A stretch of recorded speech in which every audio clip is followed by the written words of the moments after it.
Kutoka Dodoma, Tanzania, hii ni Sky TV na habari kuu usiku huu. Rais Dr. Samia amemtaka Jaji Mkuu mpya wa Mahakama Tanzania kwenda kusimamia utolewaji wa haki.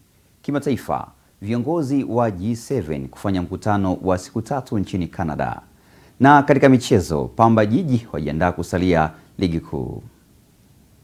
Hujambo na karibu katika ulimwengu wa habari kutoka hapa Sky TV, tukuletea uchambuzi wa dakika 60 wa habari za michezo, biashara na utabiri wa hali ya hewa. Jina langu ni Fredi Cheti. Rais wa Tanzania Dr. Samia Suluhu Hassan amesema matarajio ya Watanzania ni kuona mahakama ikiendelea kusimamia haki, ambapo amemtaka Jaji Mkuu mpya wa Mahakama Tanzania George Masaju kwenda kusimamia utolewaji wa haki. Virginia Paul ana taarifa kamili. Ni katika uapisho wa Jaji Masaju kuwa Jaji Mkuu mpya wa Tanzania jijini Dodoma leo Juni 15, 2025. Rais Samia amesema matarajio ya Watanzania pia ni kuona mahakama ikiendelea kusimamia haki ndani ya nchi na haki zetu nje ya nchi. Katika hatua nyingine, Rais wa Tanzania Dr. Samia Suluhu Hassan amemshukuru na kumpongeza Jaji Mkuu wa Mahakama ya Tanzania mstaafu Profesa Ibrahim Hamis Juma kwa kazi nzuri aliyofanya na kukuza ushirikiano wa mahakama na mihimili mingine ya dola. Kwa Jaji Mkuu mpya, matarajio ya Watanzania ni kuona mahakama inaendelea zaidi kutoka hapa tulipofika. Majengo, watendakazi, mifumo na yote yaliyoko mahakamani yanahitaji kuendelezwa, na Jaji Mkuu mstaafu amesema vizuri hapa kwamba bado kuna miradi ambayo inaendelea, mengine fedha zake zipo, mengine fedha za kutafutwa, lakini kuhakikishia ushirikiano wa serikali kwenye kukamilisha miradi hii. Lakini matarajio ya Watanzania pia ni kuona mahakama ikiendelea kusimamia haki ndani ya nchi na haki zetu nje ya nchi. Kwa hiyo hilo nalo ni jukumu kubwa ambalo Watanzania tunatarajia utalisimamia. Katika kusimamia haki, siku ya sheria ya mwaka huu Februari 1, Februari 2, siku ya sheria ya Tanzania, nilisema kwa majaji kwamba kazi yetu ni kusimamia haki. Kazi ya kutoa haki ni kazi ya Mungu, lakini kwa duniani kazi ya haki ni kazi ya majaji. Lakini nikasema kwa Mungu kumezidi mambo mawili, kuna kudra, kuna jaala. Anaweza kufanya lolote kwa kudra zake, akakadiria lolote likamtokea mtu au nchi au kundi. Lakini kuna jaala, anaweza akakujalia chochote kingine. Lakini sisi majaji hatuna kudra wala jaala. Kazi yetu ni kusimamia haki, na ni kusimamia haki kwa misingi tuliyojiwekea. Kwa hiyo naomba nilisisitize hilo, twendeni tukasimamie haki. Jaji Mkuu aliyemaliza muda wake Profesa Ibrahim Hamis Juma ameeleza kuwa bila ushirikiano huo hakuna ambacho kinaweza kufanywa na mahakama. Hao wote ni viungo ambao wanaunganisha mihimili. Ukiwa una jambo ambalo unahitaji mihimili mingine itoe msaada, hawa ndio viungo. Na kwa kweli ile sheria ya usimamizi wa mahakama, sheria namba 4 ya 2011 imetusaidia sana, kwa sababu imeimarisha uhuru wa mahakama, kwamba serikali na bunge ndio wanasimamia rasilimali. Sasa sisi tunafikia ile rasilimali kupitia mtendaji mkuu wa mahakama na msajili mkuu wa mahakama.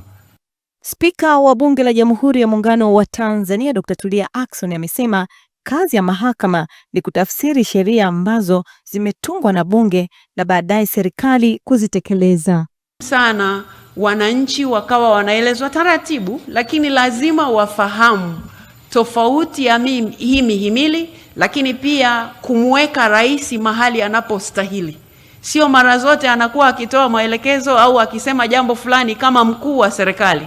Mazingira yake ni kwamba anaweza kutoa maelekezo kama mkuu wa nchi, lakini wakati mwingine kama mkuu wa serikali. Kwa hivyo lazima wananchi wapate hiyo fursa, na ndio maana nimesema hapa Bunge la Jamhuri ya Muungano wa Tanzania litaendelea kushirikiana na mahakama, kwa maana ya kwamba sisi ni kazi yetu kutunga sheria, lakini tukishatunga sheria ni kazi ya mahakama kutafsiri sheria, wakati ni kazi ya serikali kutekeleza sheria. Mimi ni Virginia Paul, Sky TV. Kila la heri Jaji George Masaju katika majukumu hayo mapya. Tuangazie taarifa nyingine. Waziri wa Nchi Ofisi ya Rais TAMISEMI Mheshimiwa Mohamed Mchengerwa ametangaza kwa vyombo vya habari kwa mabaraza yote ya halmashauri yanapaswa kuvunjwa ifikapo tarehe 20 ya mwezi wa 6 mwaka 2025. Taarifa ya Waziri Mchengerwa imebainisha kuwa ukomo wa kamati zote za halmashauri zinazoundwa na madiwani wa halmashauri zote nchini utakuwa ni tarehe 20 ya mwezi wa 6 mwaka 2025. Kulingana na taarifa hiyo ya TAMISEMI, hakuna diwani atakaendelea kuwa na majukumu mara baada ya tarehe hiyo ya tarehe 20 mwezi wa 6. Ulivunja Bunge la Jamhuri ya Muungano wa Tanzania tarehe 27 mwezi Juni mwaka 2025. Mabaraza yote ya madiwani yanapaswa kuvunjwa rasmi ifikapo tarehe 20 mwezi Juni mwaka 2025.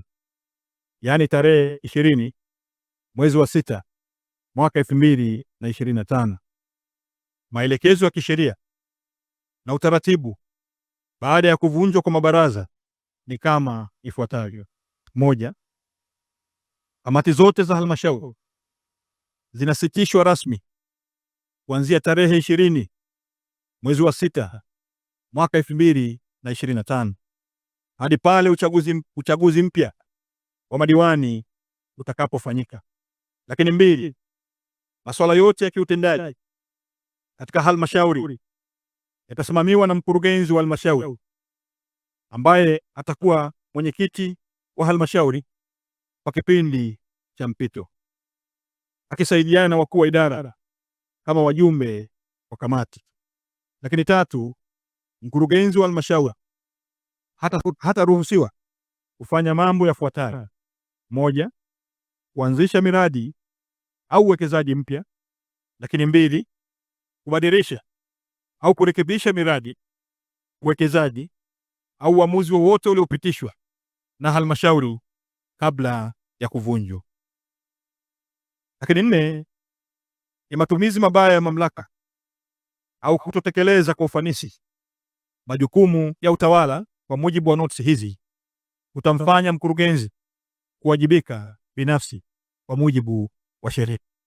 Lakini 5, mkurugenzi wa halmashauri atawasilisha taarifa ya maamuzi na mwenendo wa vikao vya management vilivyofanyika wakati wa kipindi cha mpito katika kikao cha kwanza cha baraza jipya la madiwani baada ya uchaguzi.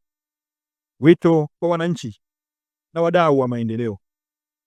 Ofisi ya Rais, Tawala za Mikoa na Serikali za Mitaa inatoa wito kwa wananchi kote nchini, viongozi wa serikali na watendaji wote wa halmashauri kushiriki kikamilifu katika kipindi hiki cha mpito kwa kuzingatia utawala bora, maadili ya utumishi wa umma na kufuata sheria, kanuni na taratibu zilizopo.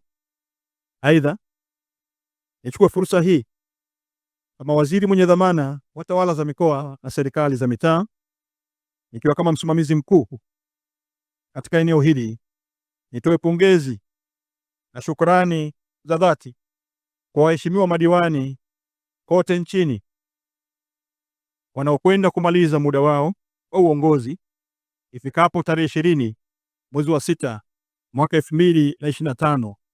Tunawapongeza kwa mchango wao kubwa na ushiriki wao katika shughuli mbalimbali za maendeleo ya mamlaka za serikali za mitaa katika maeneo yao. Ninawapongeza sana na kuwatakia kila laheri katika chaguzi zinazokwenda kuanza hivi karibuni. Mkurugenzi mkuu wa mamlaka ya usimamizi wa bandari nchini Plasduce Mbosa amewataka wananchi wa mkoa wa Arusha kutumia fursa ya bandari ya Tanga kusafirishia mizigo kutumia reli ya Arusha, Tanga na Dar es Salaam ili kukuza uchumi. Amina Ngahewa ana taarifa kamili kutoka Arusha. Mkurugenzi huyo amesema hayo akiwa jijini Arusha na mwenyekiti wa bodi ya shirika la reli nchini, ambapo amesema ukarabati wa reli ulioanza kufanyika mkoani Arusha utarahisisha safari ya kusafirisha mizigo kwa kutumia malori, lakini pia utaokoa gharama. Tunatoa nafasi kwa yoyote yule atakaye interested tuungane na mamlaka simamizi wa bandari kutengeneza bandari kavu Arusha. Sisi tayari tuko tayari kutoa vibali, mizigo hiyo inapokelewa na kuwa cleared kutokea hapa Arusha. Maana yake ni kwamba unaweza sasa badala ya kupeleka container lako bandari ya Tanga utalileta katika bandari kavu ya Arusha, litapokelewa na litaanza utaratibu wa kusafirishwa. Lakini mizigo inayoingia nchini sasa unaweza ukaclear mzigo wako kutokea katika bandari kavu hiyo ya Arusha. Hii itarahisisha kubwa zaidi ni badala ya kutumia gharama kubwa kwa wewe kwenda mpaka Tanga kufanya clearance ya mzigo wako, sasa utakuwa unaifanyia Arusha. Mwenyekiti wa bodi ya wakurugenzi wa shirika la reli nchini Ali Karavina amesema tayari wameanza ukarabati pamoja na kufanya tathmini ya gharama halisi ya mradi, lengo likiwa ni kuongeza kasi ya usafiri huo kutoka kilomita 25 hadi 30 kwa saa na kufikia kilomita 70 kwa saa. Bandari imechanganya kweli kweli. Kuna watu wa nchi za wenzetu za maziwa makuu wanataka walete mzigo, waje wachukulie mzigo Arusha kwenda kwao. Tunataka tupunguze sisi congestion, sio kwamba ya bandari tu, ya bandari lakini ya barabarani. Tuwe tunaleta mzigo sisi reli tunatupa hapa, bandari anashughulikia kutoka hapa bandari kavu iwe hapa. Wana Arusha hayo yote yanakuja, lakini hiyo haina maana ule mpango wa muda mrefu tunauacha. Mpango wa standard gauge uko pale pale. Naye mkuu wa mkoa wa Arusha Paul Makonda amewataka wananchi kuchangamkia fursa ya biashara, huku akitaja ukarabati huo wa reli utakwenda kumaliza tatizo la foleni za magari na kuongeza uchumi. Hizi fursa ni za kwetu, na kila mwananchi anayewaza kutengeneza pesa aichangamkie. Na ikumbukwe kuwa bandari ya Tanga sasa imekuwa ya pili kwa ukubwa. Imetoka kuwa na makontena 60 kwa siku, sasa tuna zaidi ya makontena 600 yanayopita katika mkoa wetu wa Arusha. Maana yake bandari kavu hiyo itakayokuwepo katika mkoa wetu ni kichocheo kikubwa cha ajira. Fikiria tukiwa na bandari hiyo, makontena 600 kwa siku, fanya yanayoondoka na kushuka na kupakiwa, tujipe 1800 mpaka 2600. Fikiria madriver wangapi watahitaji kulala Arusha. Fikiria watu wangapi watahitaji kupakua na kupakia makontena. Fikiria chakula tutauza kiasi gani. Hii yote mpaka na fursa uzaji wa mafuta, kwa maana vituo vya mafuta ni fursa kubwa sana katika mkoa wetu. Amina Ngahewa, Sky TV. Asante sana Amina Ngahewa kwa taarifa hiyo. Mtazamaji, unatazama ulimwengu wa habari kutoka hapa Sky TV. Tulionayo usiku huu ni pamoja na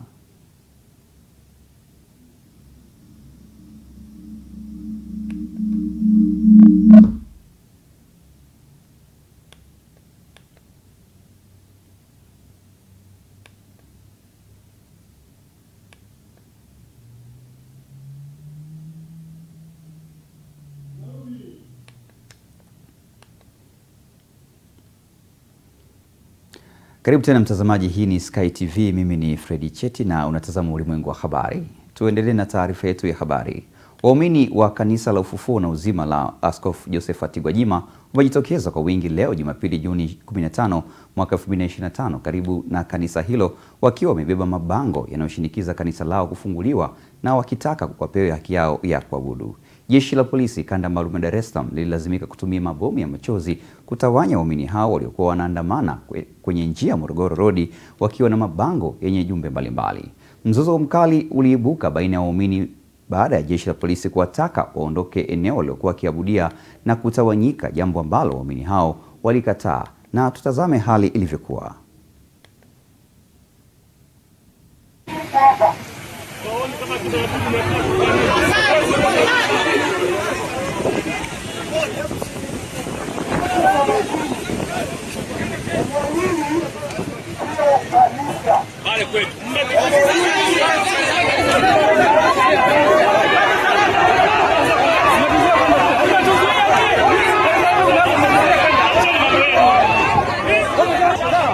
Kwa mujibu wa sheria tuna haki ya kuabudu.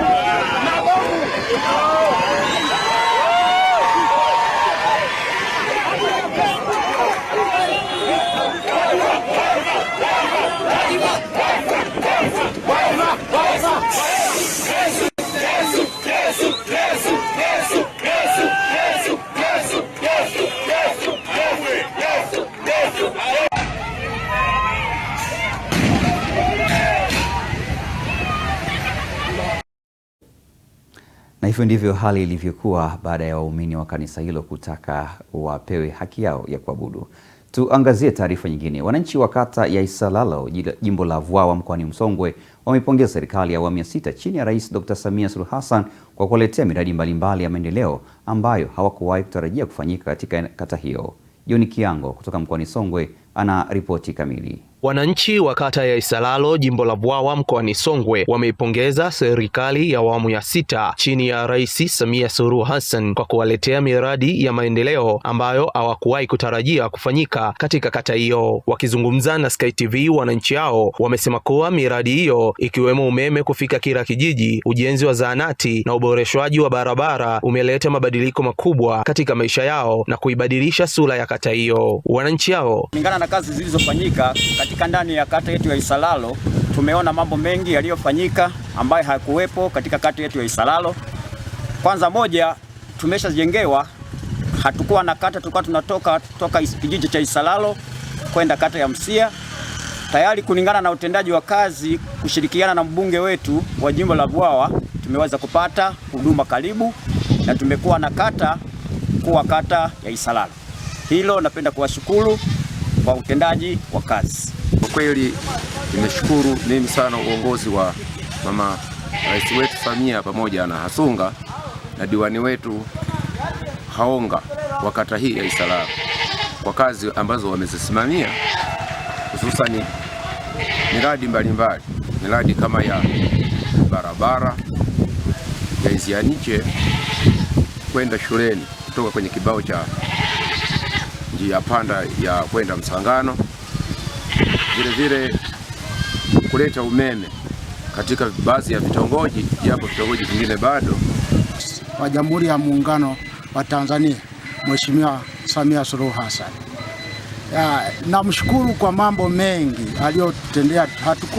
Hatukutarajia kwamba tunaweza tukapata umeme. Kata Isalalo ilikuwa ndoto, lakini kama wanavyoona mwandishi wa habari, umeme upo. Ni baadhi tu ya vitongoji ndivyo havijapitiwa na umeme. Pia wameeleza changamoto zinazowakabili zikiwemo uhaba wa maji safi na ubovu wa daraja linalounganisha kata ya Isalalo na Ihanda. Changamoto ni kuhusu barabara ya kibao cha msingi Isalalo kwenda Kaloleni. Kwa kweli tungetamani kwamba awamu inayokuja watuwekee kifusi. Maji kwa kata yetu ya Isalalo imekuwa ni kero.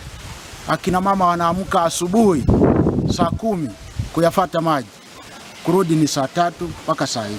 Kwa hiyo tulikuwa tunaomba kwa awamu inayokuja watusaidie maji. Mheshimiwa mwandishi wa habari, tu kwamba kwa ajili ya changamoto endapo kama watakuwa wamekwisha kubahatika kwamba uweze kupita, na ninaombea tu kwamba uweze kupita, rais wetu apite tena kwa miaka mingine 5 na mbunge wetu aweze kupita tena kwa miaka 5 ili kwamba aendelee kuboresha zaidi kwa sehemu zile zilizobakia.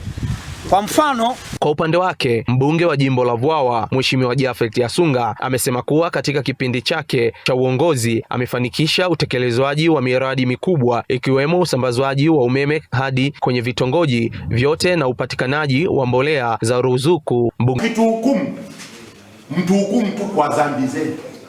Tuko kanisani, mtu hukumu kwa dhambi zetu, lakini tulioahidi tumeyatekeleza. Kasoro moja hatukulitekeleza Isalalo. Nalo ni swala la maji. Swala la nini? Maji. Na swala la maji kwa nini hatukutekeleza? Kwa sababu tulipokuwa tunatengeneza, tulidesign mradi wa maji ulikuwa unatoka wapi? Maroro. Tunasema tuweka tenki kule, yale maji yatahudumia Maroro na yatahudumia kata ya Isalalo.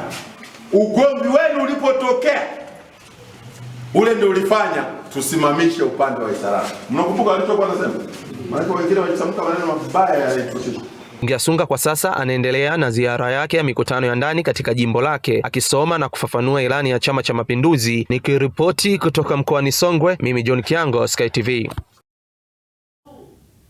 Asante sana John Kiango kutokea mkoani Songwe. Na tuangazie taarifa nyingine. Kuelekea uchaguzi mkuu wa mwaka 2025, vyombo vya habari nchini vimepaswa kuwa kipaumbele kuelimisha wananchi pamoja na vyama vya siasa kudumisha amani kabla na baada ya uchaguzi huo. Pius Jeyunga anatujuza zaidi. Wito huo umetolewa na mchungaji msaidizi wa askofu wa AIC Dayosisi ya Kati jijini Dodoma, Mchungaji Daudi Samuel Ntugwa, wakati akizungumza na kituo hiki kando ya kanisa hilo katika ibada maalum ya siku ya AICT Media Day. Mchungaji Samuel amesema vyombo vya habari vinapaswa kusimama katika nafasi yake ili kudumisha amani wakati wote wa mchakato wa uchaguzi.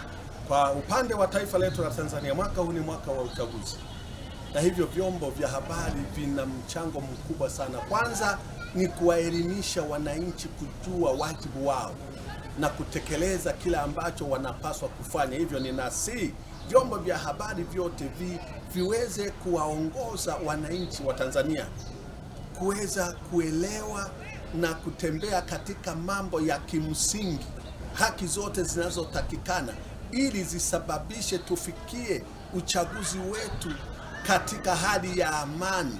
Lakini chanzo chake ni lazima wale wote ambao wanahusika katika kampeni zote waenende kwa haki, waenende kwa kujali, waenende katika misingi ambayo wameelekezwa kuifuata, na hii itasababisha sasa tuwe na amani, na ndipo Mtanzania anavyoweza kufikia kipindi cha uchaguzi katika hali ya furaha na akafanya uamuzi. Mchungaji Samsoni Reubeni Ndelemi, mchungaji wa kanisa la AIC Pastoreti ya Bahi, akihubiri katika ibada hiyo, amesema maendeleo ya vyombo vya habari yanapaswa kuleta utukufu mbele za Mungu. Tunaona vile ambavyo vyombo vya habari vina manufaa makubwa na umuhimu mkubwa kwa kanisa pia, kwa sababu media kama tu ilivyo kwamba ni vyombo vya habari, ina umuhimu mkubwa sana katika kuhabarishana na hata kuongeza ufahamu. Danieli sura ya 12 mstari wa 4 anaposema maarifa yataongezeka, sio ubora wa nyuklia, sio ubora wa vitu mbalimbali vinavyoonekana vya kiteknolojia. Maarifa yataongezeka ya neno la Mungu, yatakwenda kwa kasi kwa njia ya media. Baadhi ya waumini katika kanisa hilo wameeleza namna vyombo vya habari vinavyowezesha kukuza maendeleo ya jamii kiroho na kimwili. Media inasaidia katika hasa upashanaji wa habari. Na wasihi tu wale ambao wanashughulika na vyombo vya habari watoe habari sahihi kwa wakati sahihi, wasiwe na upotoshaji. Lakini pia hata tunaposikiliza na kupokea, tunapopata taarifa sahihi, inatusaidia katika kusimamia maendeleo ya taifa letu. Kwa mfano, mwaka huu ni mwaka mzuri kwa ajili ya uchaguzi wa viongozi. Media zinaweza kusaidia sana wananchi kufahamu haki zao za msingi. Vyombo vya habari vina mchango mkubwa sana katika kupeleka Injili. Pale wanapotumika kupeleka Injili kwa njia ya mahubiri, nyimbo, maana bila wao kuna sehemu zingine ambao hawafikii mahubiri. Lakini kwa kutumia vyombo vya habari wanaweza kupata mafundisho sahihi ya neno la Mungu. Kwa hiyo ni muhimu sana kuvitumia vyombo vya habari katika makanisa yetu na katika jamii zetu ili kuweza kufikisha lengo mahususi, aidha kuipeleka Injili au kwa njia nyingine yoyote ile katika jamii. Nikiripoti kutoka Dodoma, naitwa Pius Jayunga, Sky TV.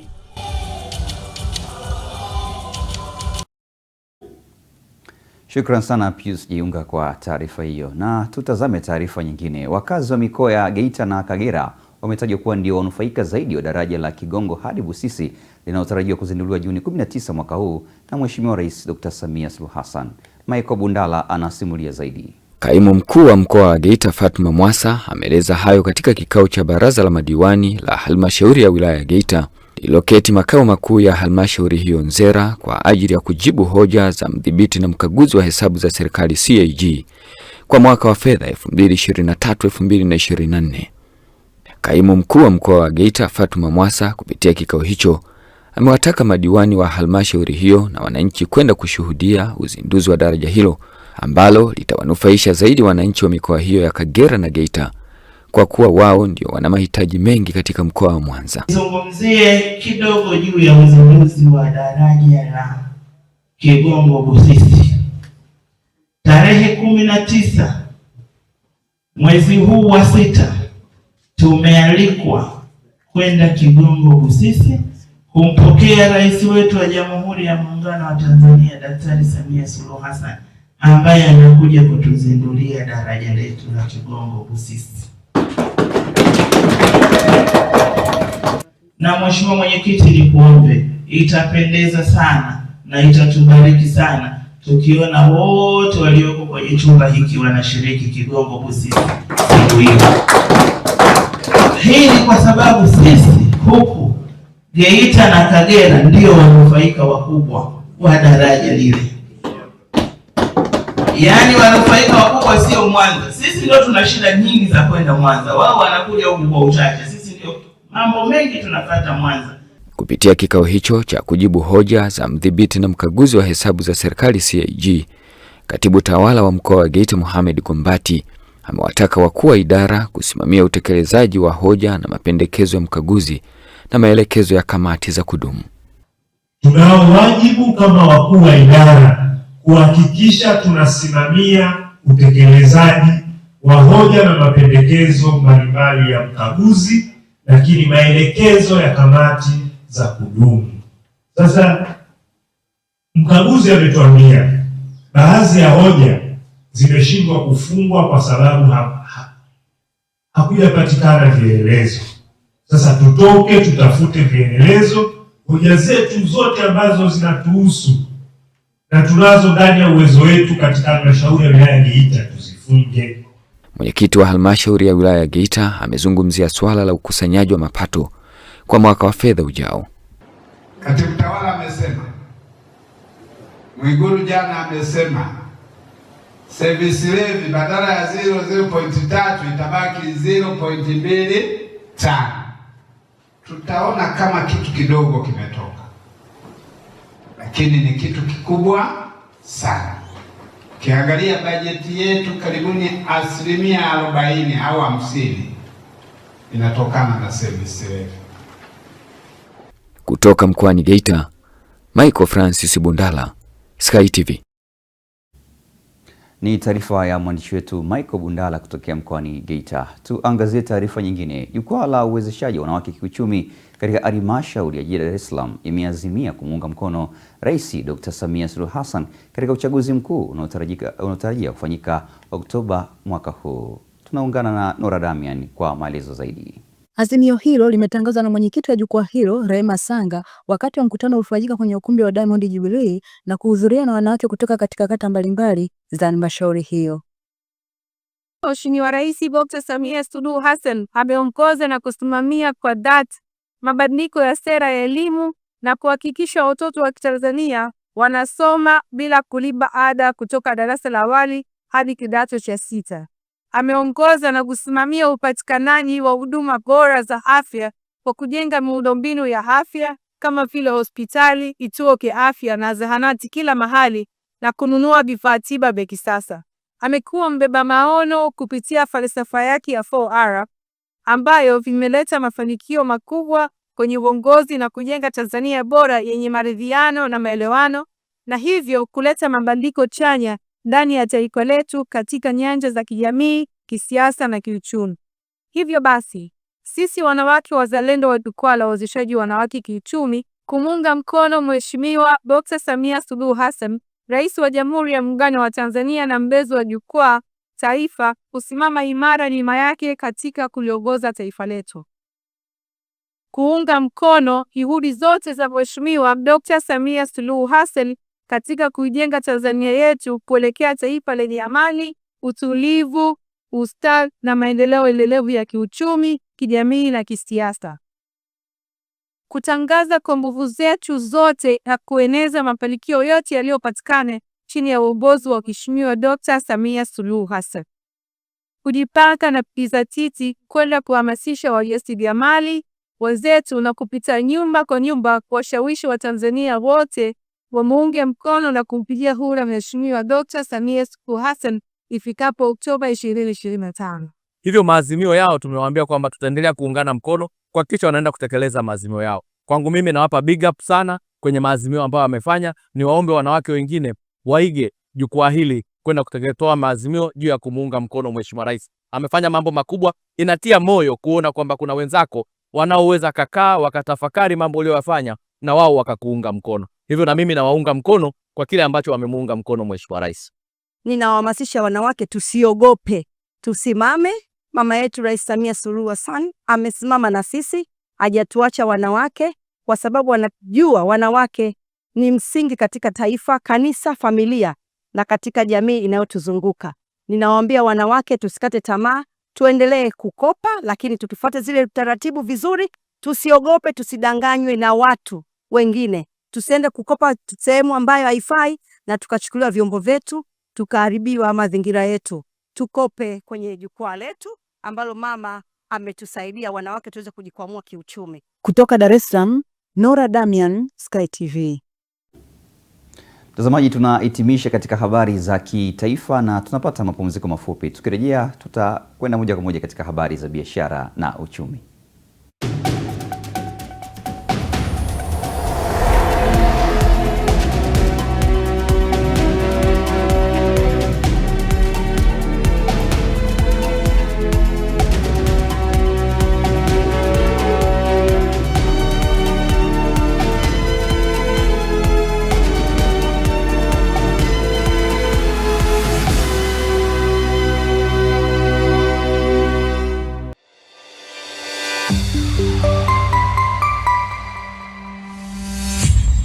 Sky TV.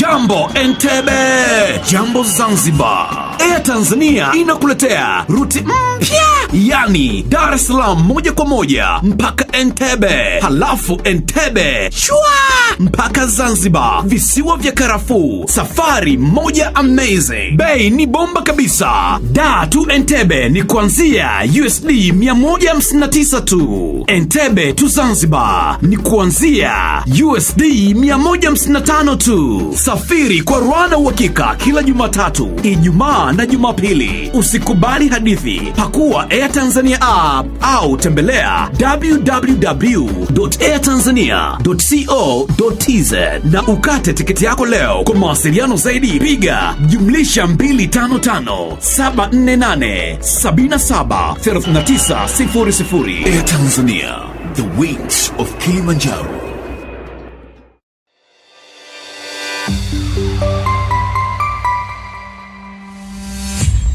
Sky TV.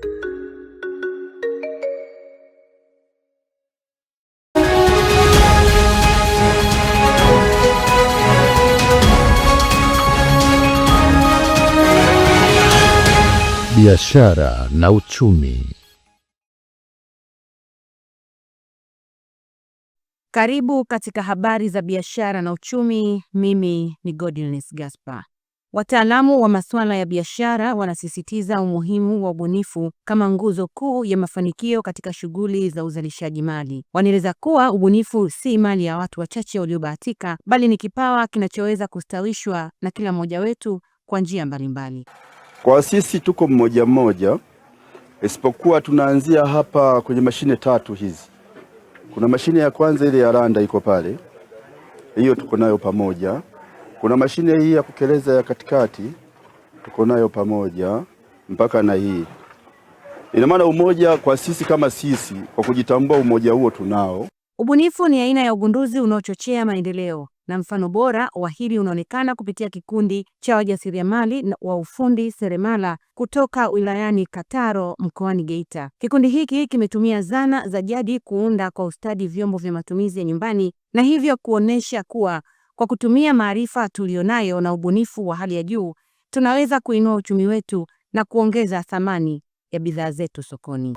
Kabla ya kazi hii ilikuwa na kazi ya ufundi wa nyumba, ya ujenzi, yani usaidizi. Lakini baada ya kuona ile kazi ni changamoto, maana leo unaweza kwenda kazini, kesho hauendi, yani ni mara moja sana. Nikawa nimejiunga na mafundi seremala hawa, na wao wakanipa ujuzi wa hizi kazi. Mimi ni mkelezaji. Natumia hivi vitu vyote na kereza kwa kutumia mashine ambayo ni hiyo hapo. Natengeneza glasi kama hizi, vibakuli, chupa ya chai, majagi, sahani, hotipoti, lakini pia natengeneza vesi. Nadhani mmeziona mwanzo. Hatua hii ni ushahidi tosha kuwa ubunifu una mizizi hata katika mbinu za asili na unaweza kuwa chachu ya ukuaji wa biashara ndogo na za kati, na hivyo kuchangia ustawi wa jamii na taifa kwa ujumla. Na sasa tutazame viwango vya fedha kutoka Benki Kuu ya Tanzania, BOT.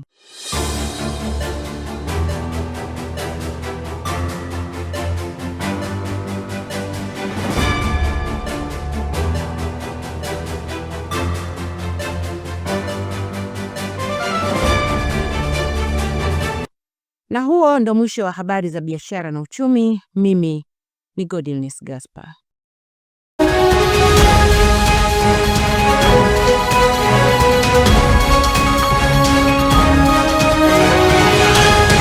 Biashara na uchumi.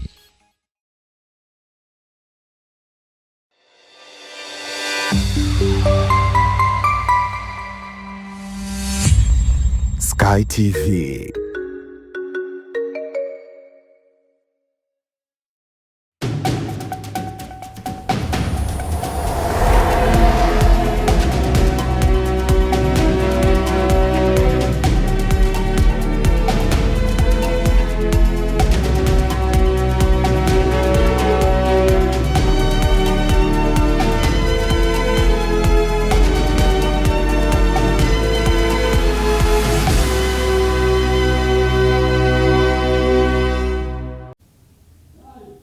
Mtazamaji, kama ndo kwanza unaungana nasi, unatazama ulimwengu wa habari kutoka hapa Sky TV. Na sasa tunaungana na Pius Jeunga katika simulizi ya habari za kimataifa, na huko kubwa zaidi ni viongozi wa G7 wanatarajia kukutana nchini Canada katika mkutano wa siku 3.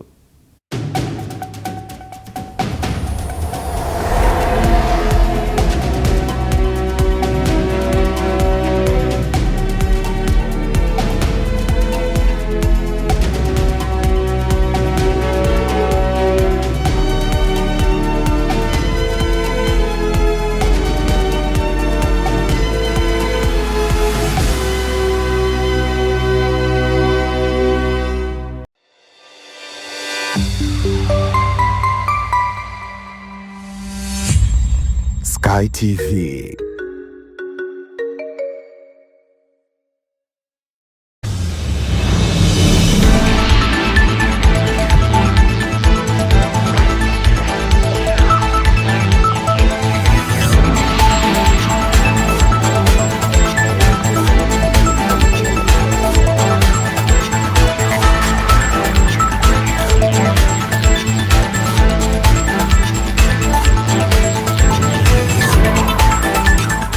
Habari za kimataifa.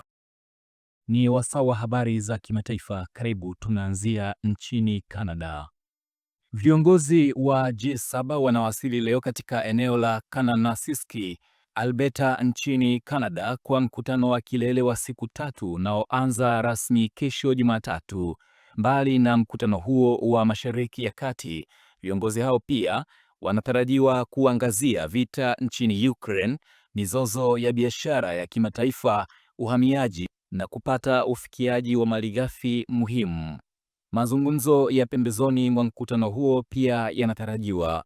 Watakaohudhuria mkutano huo ni pamoja na Rais wa Marekani Donald Trump, Kansela wa Ujerumani Friedrich Merz, Rais wa Ufaransa Emmanuel Macron na Waziri Mkuu wa Uingereza Keir Starmer. Waziri Mkuu wa Canada Mark Carney ni mwenyeji wa mkutano huo unaokuja baada ya ushindi wake katika uchaguzi ambao kwa sehemu umetokana na msimamo wake mkali dhidi ya tishio la Trump la kuifanya Canada kuwa jimbo la 51 la Marekani.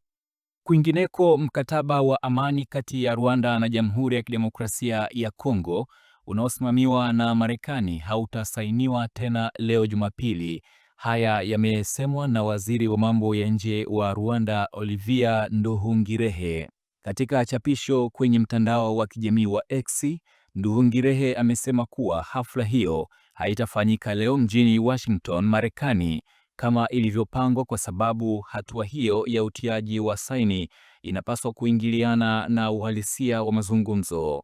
Waziri huyo amesema mchakato wa mazungumzo bado unaendelea na kwamba utiaji saini utafanyika mara tu makubaliano ya amani ya ushindi yatakapofikiwa na pande zote. Awali, Nduhungirehe alionya kwamba uvujishaji kwa nia mbaya habari za pande moja kwa vyombo vya habari kunaweza kuhatarisha mazungumzo.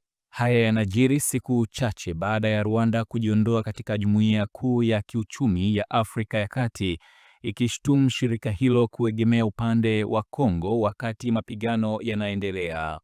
Na hatimaye, mashambulizi ya usiku kucha ya makombora ya Irani dhidi ya Israeli yamewaua watu 10.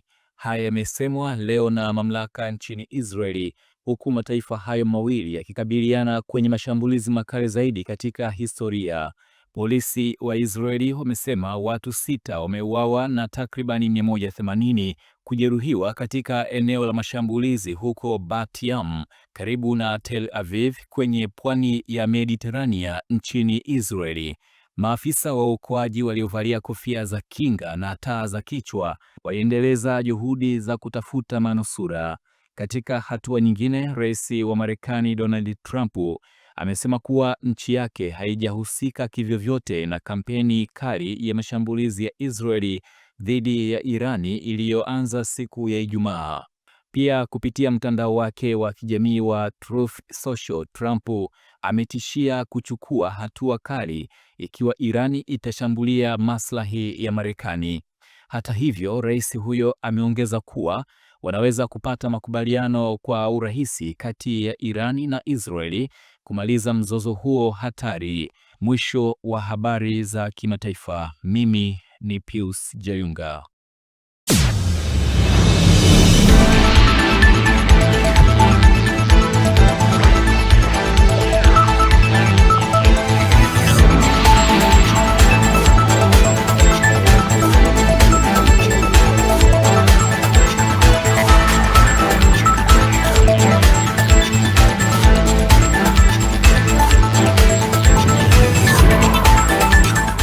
Habari za kimataifa.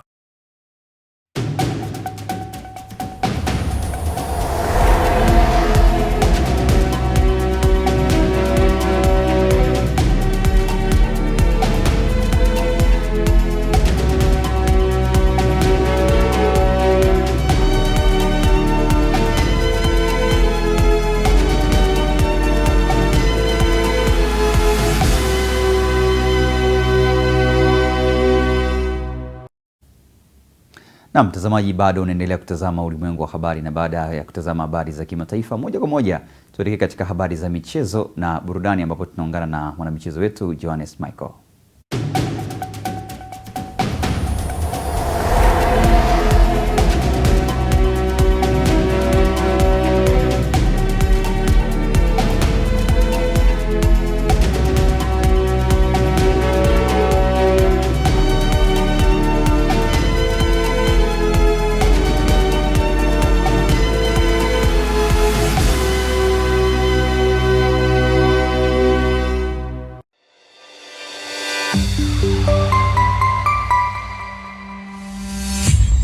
Sky TV.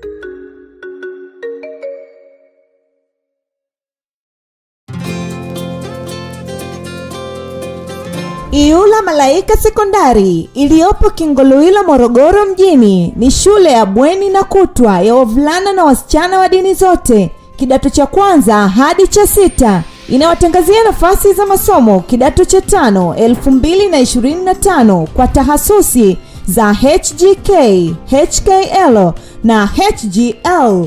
Sifa za mwombaji ni ufaulu wa kuanzia daraja C katika masomo matatu na kuendelea. Kuhamia kidato cha kwanza na 3 mwaka 2025 kwa masomo ya science, sanaa na biashara. Usajili unafanyika kila siku za kazi saa 2 kamili asubuhi shuleni Iyula Malaika Sekondari. Ada inalipwa kwa awamu 4 tu kwa mwaka. Form za kujiunga zinapatikana shuleni Iyula Malaika Sekondari na kwa Dar es Salaam Msimbazi Center chumba namba 9.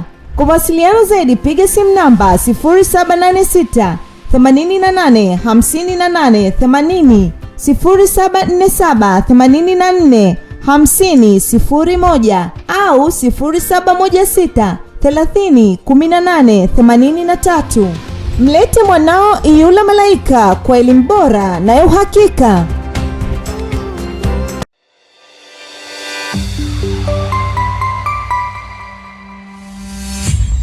Sky TV.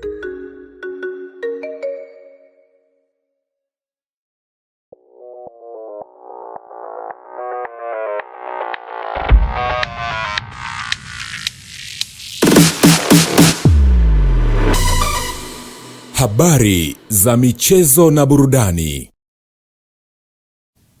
Habari gani mtazamaji wa Ulimwengu wa Habari, karibu kwenye habari za michezo na burudani. Mimi ni Johannes Michael. Na moja kwa moja tunaanza na taarifa ya kikosi cha Pamba Jiji kutokea Mwanza. Wamejiandaa vizuri na kumaliza msimu wa ligi kuu soka Tanzania bara kwa michezo ambayo imesalia. Kocha msaidizi wa Pamba Jiji Mathias Wandiba amesema kikosi hicho hakina majeraha na wamejiandaa kwa ajili ya kumaliza mzunguko wa 29 pamoja na mzunguko wa 30.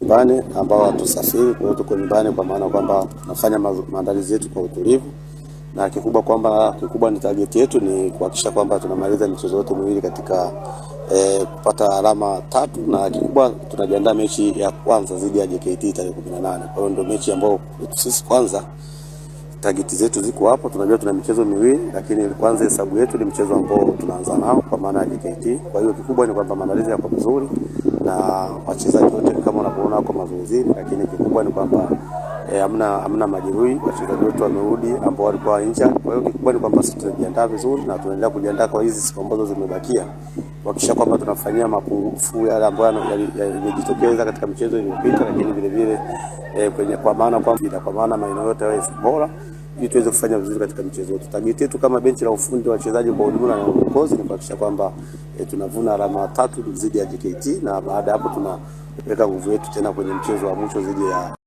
Na kunako taarifa nyingine ni kuhusiana na katibu mkuu wa shirikisho la mpira wa miguu Zanzibar ZFF Hussein Hamada amesema wanajivunia kwa mafanikio waliyopata hivi katika soka, na huku akishukuru kwa serikali kuweza kuwaboreshia zaidi miundombinu, na amepongeza zaidi kwa shirikisho la soka Tanzania TFF kuweza kupeleka fainali ya kombe la shirikisho CRDB Federation Cup dhidi ya Yanga pamoja na Singida Black Stars. Kana nafasi pia kwa mwaka wa pili mfululizo nafasi ya kuhosti mchezo wa fainali ya kombe la CRDB FA Cup kwa Zanzibar ni jambo la kushukuru na la kujivunia kwa nafasi moja ama nyingine kwa mashabiki wa mpira miguu wa visiwani, kwa sababu ilikuwa inachukua muda mashabiki wa visiwani kuwa nafasi ya kuona fainali kama hizi, kuziona timu kubwa labda kwa upande Tanzania bara, ili wachukua nafasi ya kwamba wao wajezao huku bara waendezao bara kwa ajili ya kuona ile michezo. Lakini sasa hivi imekuwa ni rahisi, pia michezo inakuja kule. Kwa hiyo ni jambo zuri, ni jambo la kushukuru. Kwa upande wetu sisi kama ZFF kwenye maandalizi tunakwenda vizuri, na kwa sasa tumekuwa wabobevu Kwa hiyo mwanzo ni mkubwa, lakini katika siku za hivi karibuni kuja kwa michezo mikubwa, fainali kubwa kama hizi, tayari tumeshapata ule uzoefu wa kutosha.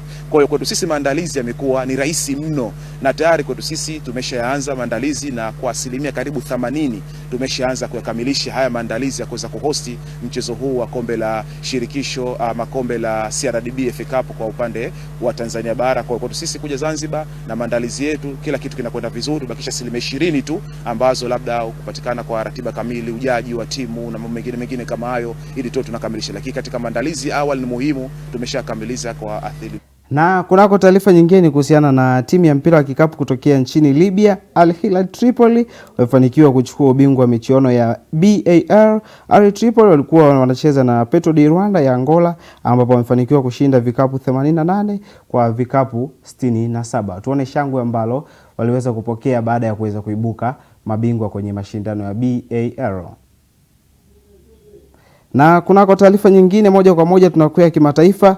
Mchezaji wa klabu ya Inter Milan raia wa Iran Hemdi Telim amezuiwa kuingia nchini Marekani kwa ajili ya kujiunga na kikosi chake kwa ajili ya kucheza michuano ya FIFA Club World Cup. Sababu kuu ya kuzuiliwa kwake ni raia wa Iran, ambapo serikali ya nchini Marekani imeshaweka vikwazo kwa watu wote wenye uraia wa Iran kuingia nchini humo hawaruhusiwi. Hemdi Telim hatakosa kwenye michuano ya kombe la dunia kwenye kikosi cha Inter Milan. Na kunako taarifa nyingine kuhusiana na rasmi, Gennaro Gattuso ataingia kama kocha mkuu wa mpira wa timu ya taifa ya Italia kuelekea fainali za kombe la dunia mwaka 2026. Makubaliano yamemalizika. Gattuso hivi karibuni atatangazwa kuwa kocha mkuu wa kikosi cha Italia ili kuendesha vizuri kwenye michuano ya kombe la dunia ambayo itafanyika mwaka 2026. Na huo ndio mwisho wa habari za michezo na burudani. Kwake Fredi Cheti kwa ajili ya kuhitimisha ulimwengu wa habari.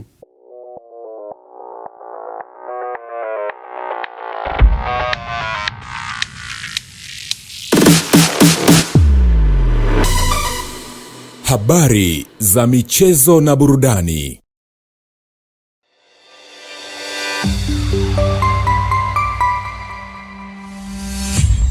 Sky TV.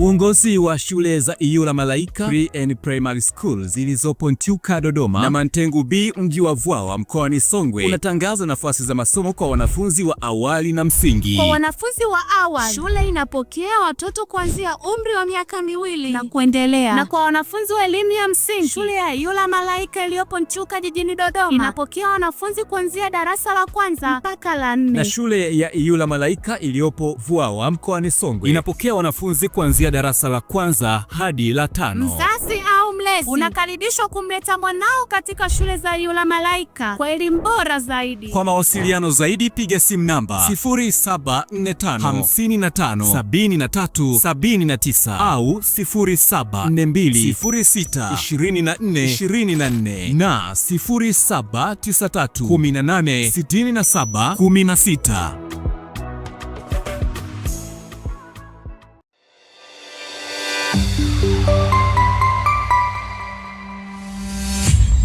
Sky TV.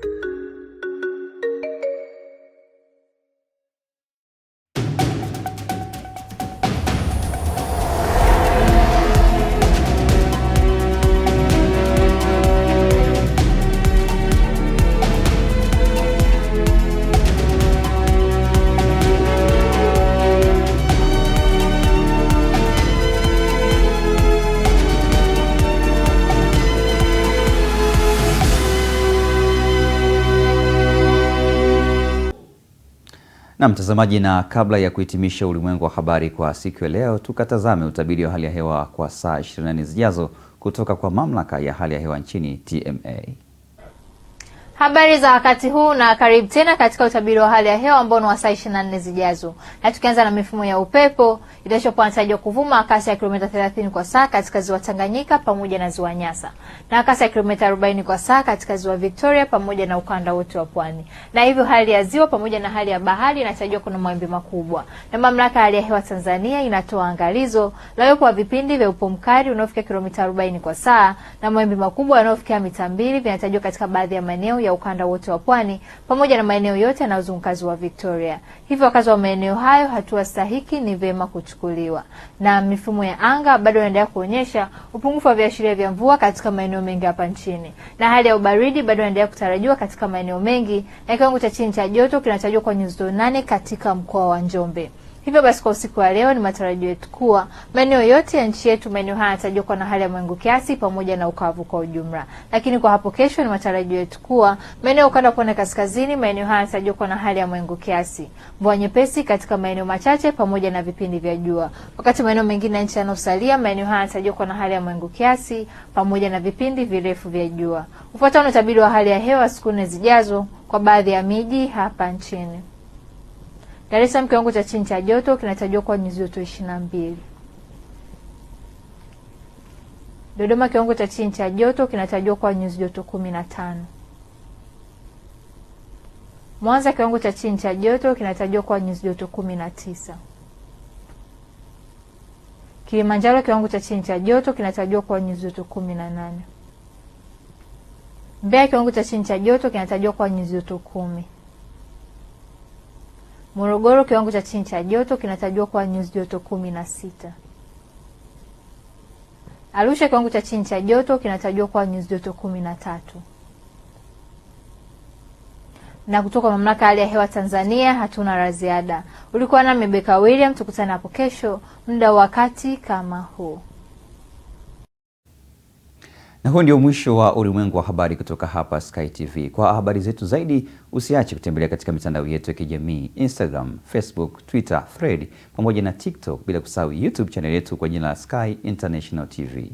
Kwa niaba ya wote walioshiriki kuandaa ulimwengu wa habari kwa siku ya leo, jina langu ni Fredi Cheti. Uwe na wakati mwema.